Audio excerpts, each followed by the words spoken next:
Bismillahirrahmanirrahim. Assalamualaikum warahmatullahi wabarakatuh. Halo teman-teman semuanya. Perkenalkan, nama saya Lurna Rizky Fatimah. Di sini saya akan menjelaskan tentang fikih puasa dalam perspektif 5 madhab. Yang pertama, saya akan menjelaskan tentang pengertian puasa. Puasa dalam bahasa Arab disebut dengan siam atau shaum, yang artinya adalah menahan diri dari segala sesuatu atau hawa nafsu. Secara terminologi, puasa menahan diri dari haus, lapar, nafsu dari terbit fajar sampai terbenamnya matahari dengan niat menjalankan perintah Allah dan mendekatkan diri kepadanya. Sedangkan pengertian dari perspektif dari beberapa madhab, yang pertama adalah dari madhab Syafi'i. Puasa adalah menahan diri dari mulai terbit fajar sampai maghrib dengan niat sebelum fajar dari hal-hal yang membatalkan puasa dengan cara tertentu. Yang kedua yaitu dari madhab Maliki. Puasa adalah menahan diri dari hawa nafsu yang ditimbulkan perut dan kemaluan, atau sesuatu yang mempunyai kedudukan yang sama dengan kedua jenis hawa nafsu tersebut. Karena mentaati Allah di seluruh waktu siang dengan berniat sebelum fajar atau di waktu fajar selama dia tidak haid, nifas, dan bukan pada hari raya. Yang ketiga yaitu pada madhab Hanafi. Pengertian puasa adalah menahan diri dari sesuatu, yaitu makan, minum, jima, dan sesuatu yang membatalkan puasa dengan syarat tertentu, yaitu niat. Yang terakhir yaitu madhab Hambali. Puasa adalah membatalkan diri dari hal-hal yang membatalkan puasa, yaitu segala sesuatu yang masuk ke perut, tenggorokan, dan otak melalui mulut, termasuk jima. Contohnya seperti bercumbu jika sampai keluar mani sejak terbit fajar sampai terbenamnya matahari, maka batalah puasanya. Selanjutnya pada hukum puasa. Puasa merupakan salah satu rukun Islam yang keempat dan merupakan kewajiban yang harus dilakukan oleh seluruh umat Islam, di mana Allah memerintahkan hamba-Nya untuk beribadah kepadanya. Sebagaimana firman Allah dalam surat Al-Baqarah ayat 183 yang artinya, "Hai orang-orang yang beriman, diwajibkan atas kamu berpuasa sebagaimana diwajibkan atas orang-orang sebelum kamu agar kamu bertakwa." Puasa hanya dilakukan dalam setahun sekali, yakni pada bulan Ramadan.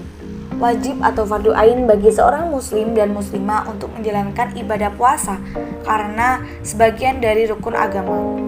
Dan jika kita mengingkarinya, berarti dia telah keluar dari Islam karena seperti halnya sholat yang ditetapkan dengan keharusan. Ada perbedaan pada beberapa madhab. Pada madhab Syafi'i, Maliki, dan Hambali bersepakat bahwa dilihat dari segi hukumnya terbagi menjadi 4 macam, yaitu yang pertama, puasa yang diwajibkan adalah puasa Ramadan, puasa kafarat, dan puasa nazar. Selanjutnya yang kedua adalah puasa yang disunahkan. Yang ketiga adalah puasa yang diharamkan, dan yang keempat adalah puasa yang dimakruhkan, yang akan kita bahas nanti di salah satu PPT ini. Selanjutnya pada madhab Hanafi terdapat perbedaan pada puasa nazar. Sebagian dari mereka mengatakan bahwa pada pelaksanaan puasa nazar adalah wajib, bukan difardukan. Sebagaimana diketahui bahwa hukum wajib menurut madhab ini, madhab Hanafi, ini bermakna sunnah muakkad bagi madhab lainnya. Selanjutnya yaitu hikmah puasa. Puasa bisa dijadikan sebagai latihan dan ujian kesabaran menahan hawa nafsu. Puasa juga dapat dijadikan sebagai kesadaran kita bahwa Allah itu tidak pernah lengah dalam pengawasannya terhadap segala tingkah laku hambanya. Hikmah dari puasa sendiri adalah yang pertama, puasa dapat mendidik jiwa agar bisa mengontrol diri, sehingga dapat mudah mematuhi perintahnya dan menjauhi larangannya untuk dapat menyempurnakan ibadah kepada Allah. Yang kedua yaitu melatih hawa nafsu agar tidak selalu menuruti kemauannya. Bahkan dapat kita batasi sebagaimana semestinya yang diperintahkan Allah. Yang ketiga yaitu mendidik jiwa agar bisa memegang amanah dengan sebaik-baiknya dengan tidak membohongi diri sendiri, karena segala sesuatu Allah pasti tahu. Karena Allah tidak tidur, seperti firman Allah pada surat Al-Baqarah ayat 255 yang artinya Allah tidak mengantuk dan tidak tidur. Selanjutnya, bisa mengubah kebiasaan yang tidak baik dan mendidik kesabaran dan ketabahan. Memelihara kejujuran, mendidik jiwa manusia dengan perasaan takut dan bertakwa, kemakmuran dan kemampuan, yang terakhir yaitu kesehatan. Selanjutnya, syarat puasa. Siam atau puasa adalah menahan sesuatu yang membatalkan puasa dengan disertai niat berpuasa bagi orang-orang yang diwajibkan sejak terbit fajar hingga terbenamnya matahari. Pengertian ini disepakati oleh madhab Hanafi dan Hambali. Sementara itu, pada madhab Maliki dan Syafi'i menambahkan kata disertai niat pada kalimat tersebut yang dirubah menjadi dengan syarat-syarat tertentu dengan niat. Karena mereka berpendapat bahwa niat adalah rukun puasa, bukan syarat. Niat puasa selalu ada di dalam diri seseorang kecuali berniat membatalkan puasa.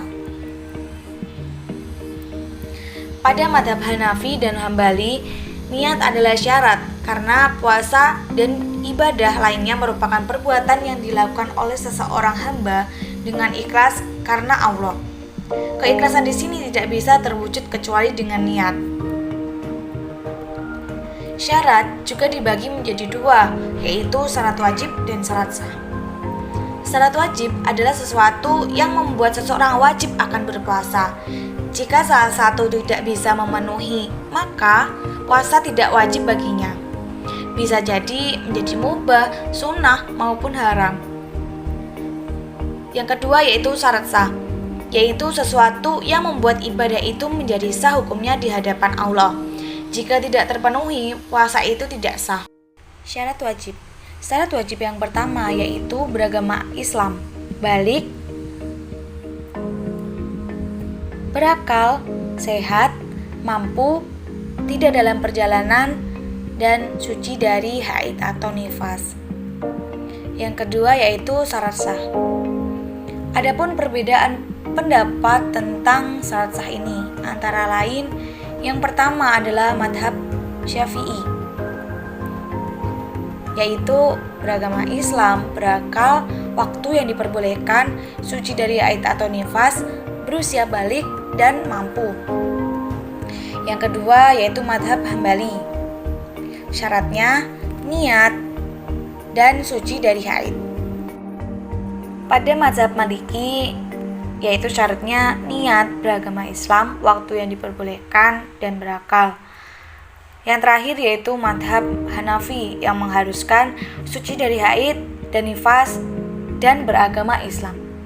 Tapi menurut para jumhur ulama merupakan syarat sah puasa. Sedangkan menurut mazhab Hanafi, Islam merupakan syarat wajib puasa. Dengan demikian tidak diwajibkan atas orang kafir.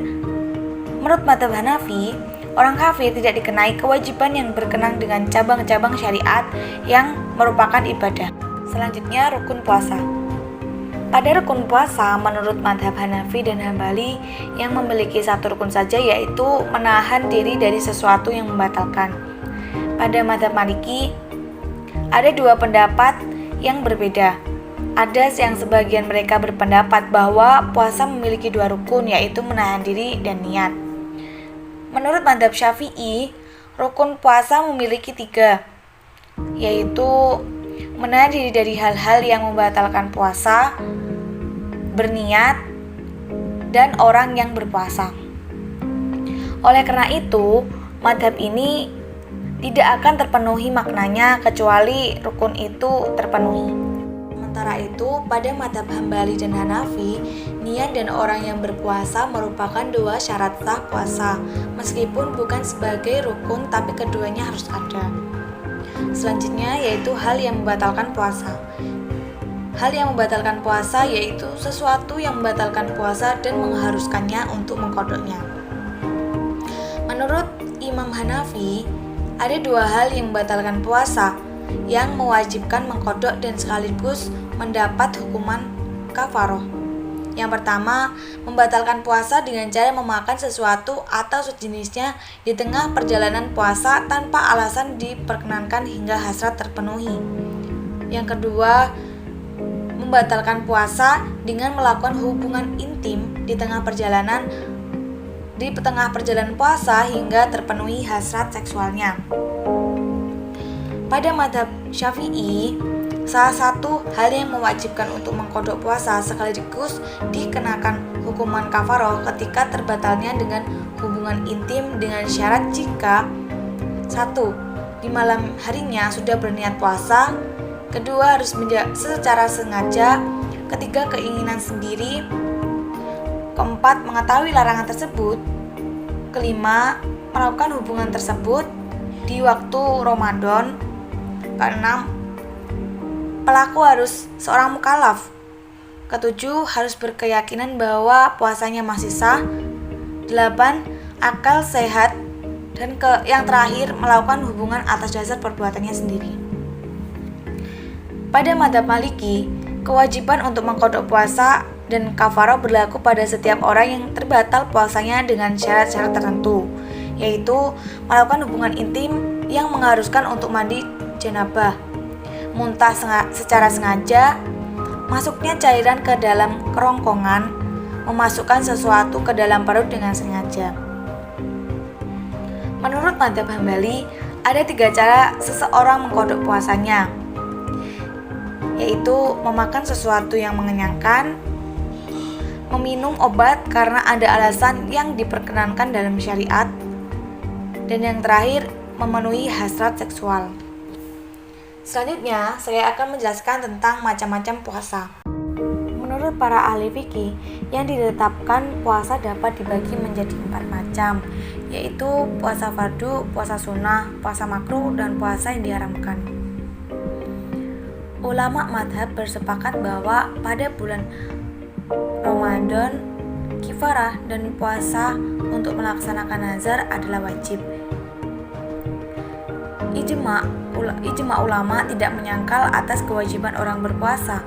Orang yang wajib berpuasa Ramadan adalah orang yang balik, sehat jasmani, rohani, dan bukan musafir. Puasa tidak wajib bagi orang yang haid. Selanjutnya, puasa sunnah.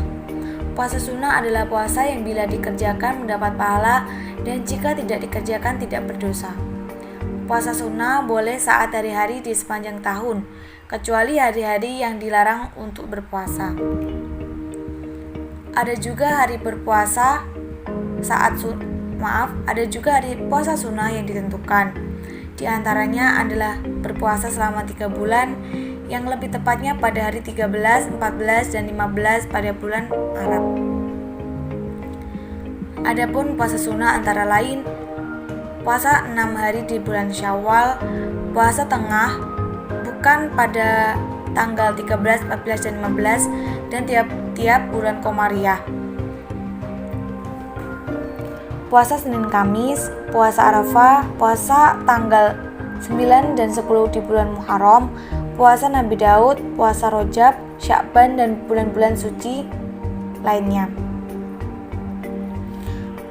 Yang kedua yaitu puasa makruh.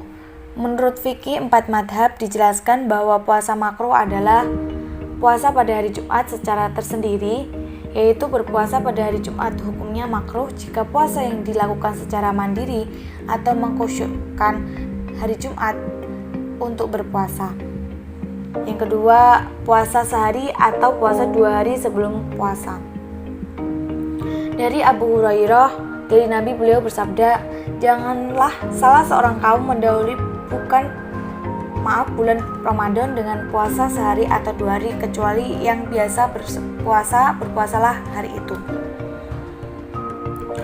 Yang terakhir yaitu puasa pada hari Syak atau meragukan. Ulama madhab bersepakat bahwa orang yang berbuka pada hari Syak ada titik terang bahwa itu masuk pada bulan Ramadan, maka wajib menahan dan mengkodoknya. Ada beberapa pendapat tentang puasa syak ini. Pada mazhab Syafi'i, Maliki, dan Hambali, puasa ini tidak mendapat pahala dan mengharuskannya untuk mengkodoknya. Pada mazhab Hanafi, ia mendapat pahala dan wajib mengkodoknya. Dan mayoritas Imamiyah tidak mewajibkan mengkodoknya, kecuali bila puasanya diniatkan untuk puasa Ramadan dan waktu tersebut diharuskan mengkodoknya. Dan yang terakhir yaitu puasa haram. Puasa haram adalah puasa apabila dilakukan maka berdosa. Ada beberapa macam puasa haram, antara lain puasa pada hari raya Idul Fitri dan Idul Adha. Pada puasa ini, ulama madhab menyepakati untuk mengharamkannya, kecuali pada madhab Hanafi yang berpendapat bahwa berpuasa pada 2 hari raya tersebut adalah makruh yang diharamkan. Yang kedua yaitu puasa pada hari tasyrik, yaitu hari ke-11, 12, dan 13 bulan Zulhijjah, kecuali untuk dam sebagai ganti menyembelih kurban. Yang ketiga yaitu puasa bagi yang haid dan nifas. Yang terakhir puasa dar, puasa tiap hari tanpa berbuka. Dari hadis Rasulullah yaitu tidak dinamakan puasa orang yang berpuasa terus-menerus. Puasa kifarah. Puasa kifarah mempunyai beberapa bentuk, diantaranya adalah puasa kifarah karena salah membunuh, puasa kifarah karena sumpah atau nazar. Pada mazhab Syafi'i dan Maliki dan Hanafi, orang yang berpuasa 2 bulan yang berturut-turut karena kifarah yang disebabkan berbuka pada bulan puasa, atau tidak boleh berbuka walaupun 1 hari di tengah-tengah 2 tersebut. Karena kalau berbuka berarti ia telah memutuskan atau memenggal kelangsungan yang berturut-turut itu. Apabila ia berbuka baik karena ada uzur atau tidak, ia wajib memulai puasa dari awal lagi selama 2 bulan berturut-turut. Pada mazhab Hambali, berbuka karena ada uzur syara tidak memutuskan atau memenggal kelangsungan berturut-turut. Pada mazhab Imamiyah yang berturut-turut secara terus-menerus itu cukup 1 bulan penuh pada bulan pertama dan 1 hari dari bulan kedua. Bila ia telah mampu melakukannya, maka ia boleh berbuka. Kemudian dia harus berpuasa lagi untuk meneruskan yang sebelumnya. Tapi jika berbuka pada bulan pertama tanpa uzur, ia wajib mengulangi dari awal. Namun jika berbuka karena ada uzur syarak, baik karena sakit atau haid, maka hitungannya berturut-turut. Mungkin cukup sekian dari saya. Kurang lebihnya saya mohon maaf. Semoga bermanfaat dan bisa dipahami oleh pendengar serta dapat diamalkan di masa depan. Amin amin ya rabbal alamin. Dan akhirnya wallahu muwaffiq ila aqwamit thoriq. Assalamualaikum warahmatullahi wabarakatuh.